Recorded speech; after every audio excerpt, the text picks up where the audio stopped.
যদি আপনারা টাটানগর স্টেশনে আসেন এবং সেখানে 6 ঘন্টা 9 ঘন্টা 12 ঘন্টা বা রাত কাটানোর প্রয়োজন হয়, তাহলে সবথেকে বেস্ট জায়গা হচ্ছে টাটানগর জংশনের রেলওয়ে রিটায়ারিং রুম। টাটানগর স্টেশনের প্রবেশ পথের বাঁ দিক দিয়ে সিঁড়ি আছে, সেই সিঁড়ি উঠে গেছে রিটায়ারিং রুমের দিকে। এই হচ্ছে রিটায়ারিং রুমের রিসেপশন। রিটায়ারিং রুমে থাকার জন্য কী ভাড়া সেটা দেখে নিন। রিসেপশনে চেক ইন করার পর এদিকে আছে রুমগুলো, এই হচ্ছে রুমের করিডর, কিন্তু আমি বুক করেছি ডরমেটারি। আমার হচ্ছে ডরমেটারি D3, এই হচ্ছে মেল ডরমেটারি।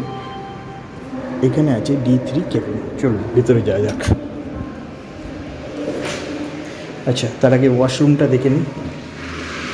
ওয়াশরুমটা কমন ওয়াশরুম, কিন্তু খুব পরিষ্কার পরিচ্ছন্ন, একদম সাজানো গোছানো, খুব সুন্দর ওয়াশরুম। চলুন এবার রুমটা দেখা যাক। আমার কেবিন নাম্বার হচ্ছে D3। এই হচ্ছে ডরমেটারি কেবিন। দেখেন এরকম একটা বেড হবে, আর তার চারপাশে এরকম ঘেরা, এরকম দরজা আছে, যে দরজা বন্ধ করে আপনি বাথরুমেও যেতে পারবেন, বাইরে খাওয়া দাওয়া করতেও যেতে পারবেন, কোনো লকারের প্রয়োজন নেই। এরকম একটা আয়না আছে, জিনিসপত্র রেখেছি একটু অগোছালো আমি এসছি বলে, আর চার্জিং পয়েন্ট আছে। এই কেবিন কাম রুমটার ভাড়া মাত্র 450 টাকা।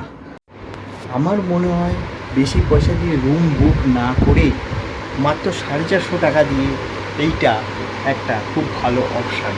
যদি আপনাদের টাটানগর স্টেশনে একটা রাত কাটাতে হয় বা কিছু সময় কাটাতে হয়, আপনার কনফার্ম রিজার্ভেশনের এগেনস্টে this is the best option.